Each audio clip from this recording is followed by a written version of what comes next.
Financial freedom पुस्तक, जिसे Grand सैबटियर ने लिखा है, पैसे को समझदारी से संभालकर आर्थिक आज़ादी फाइनेंशियल फ्रीडम पाने के बारे में बताती है।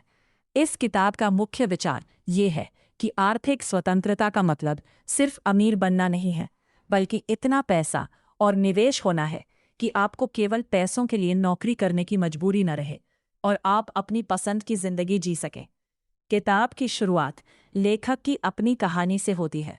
ग्रांट सैबटियर बताते हैं कि एक समय वे बेरोजगार थे और उनके पास बहुत कम पैसे थे, लेकिन उन्होंने खर्चों पर नियंत्रण, बचत, अतिरिक्त कमाई, साइड इनकम और निवेश के जरिए कुछ वर्षों में अच्छी संपत्ति बना ली।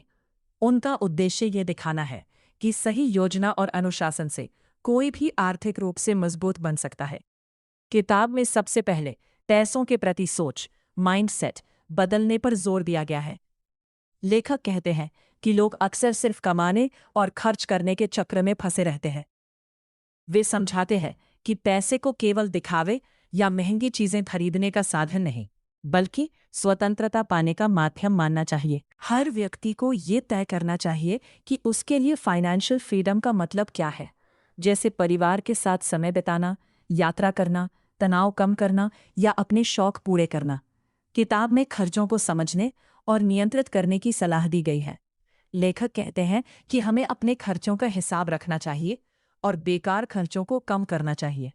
पैसा उन्हीं चीज़ों पर खर्च करना चाहिए जो वास्तव में खुशी और फायदा दे।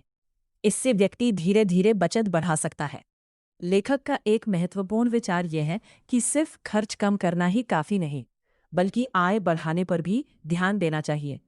वे बताते हैं कि बचत की एक सीमा होती है, लेकिन कमाई बढ़ाने की संभावना अधिक होती है। इसलिए वे साइड बिजनेस, फ्रीलांस काम, निवेश या अतिरिक्त आय के स्रोत बनाने की सलाह देते हैं। इससे आर्थिक स्वतंत्रता जल्दी मिल सकती है। किताब में फ्रीडम नंबर की बात की गई है। इसका मतलब है वो राशि जिससे आपकी ज़रूरतें बिना नौकरी पर निर्भर हुए पूरी हो सके।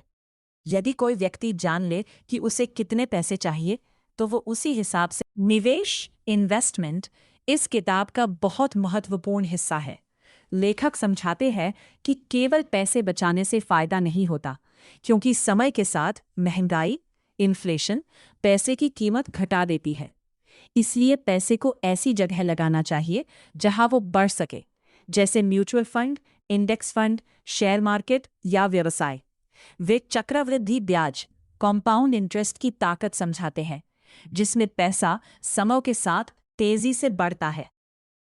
किताब कर्ज डेप्ट के बारे में भी बात करती है। लेखक कहते हैं कि ज्यादा ब्याज वाले कर्ज, खासकर क्रेडिट कार्ड के कर्ज से जल्दी छुटकारा पाना चाहिए, क्योंकि ये अर्थव्यवस्था में रुकावट बनते हैं।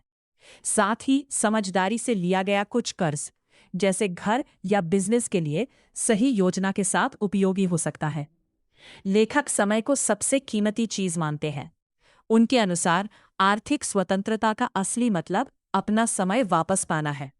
वे सलाह देते हैं कि कोई भी चीज खरीदने से पहले सोचना चाहिए कि उसे खरीदने के लिए कितने घंटे मेहनत करनी पड़ रही है। इससे अनावश्यक खर्च कम होते हैं। किताब में बचत और निवेश को आदत बनाने पर जोर दिया गया है।